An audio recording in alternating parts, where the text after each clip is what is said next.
ఫాస్ట్గా ఉంటుంది. యాక్చువల్గా ఏమైంది, స్క్రిప్ట్కి ఒక 4 months టైం తీసుకున్నాను. 4 months రకుల్ కోసం వెయిట్ చేస్తాను. అది అసలు కారణం అది అక్కడ 4 months. సో మీకోసం లేట్ అయింది.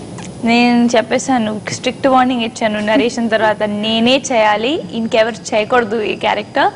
సో మీరు ప్లీజ్ వెయిట్ చేయండి. 4 months లేట్. అప్పుడు తను చాలా బిజీగా ఉంది, వేరే ఫిల్మ్ జరుగుతుంది. సో వెయిట్ చేస్తాం 4 months వెయిట్ చేసి.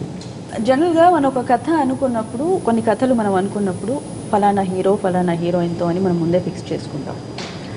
సో ఇప్పుడు ఈ చిత్రానికి వచ్చేవరకు మీరు ముందే లైక్ రకుల్ని కానీ చైతన్యని కానీ ముందే మీ దృష్టిలో పెట్టుకున్నారా? లైక్ లేదు, వేరే హీరోయిన్ అనుకున్నా ఫస్ట్, అది వర్కౌట్ అవ్వలేదు. వన్స్ రకుల్ తనకి స్టోరీ ఎప్పుడో వేరే కామన్ ఫ్రెండ్స్ ద్వారా ఒక క్యారెక్టర్, ఒక సీన్ ఏదో వింది. ఇప్పుడు నీర్జా ద్వారా యాక్చువల్గా నీర్జా కూడా స్టైలిష్ తనకి స్టోరీ తెలుసు. రకుల్ అనుకోకముందు ఇదే ప్రాజెక్ట్ చేస్తున్నాము, హీరోయిన్ ఎవరైనా మాట్లాడుతున్న టైంలో తనకి స్టోరీ తెలుసు. ఒక సీన్ చెప్పిందంట తనకి, అప్పుడు స్టార్ట్ చేసింది రకుల్. యాక్చువల్లీ తను వచ్చి నా దగ్గర చెప్పింది, పాప ఇలా Kalyan's doing a next film and నేను క్యారెక్టర్లో ఒక సీన్ విన్నాను. సీన్ విని వెంటనే నాకు ఇంకెవరు గుర్తు రావట్లేదు, ఈ క్యారెక్టర్ చాలా నీలాగా ఉంది, నువ్వు ఒకసారి విను. అలా నాకు సెల్ ఆఫ్ చేసేసింది ముందు. ఇలా ఉంటే నువ్వు ఉంటే లైక్ అలా full like she sold the project to me.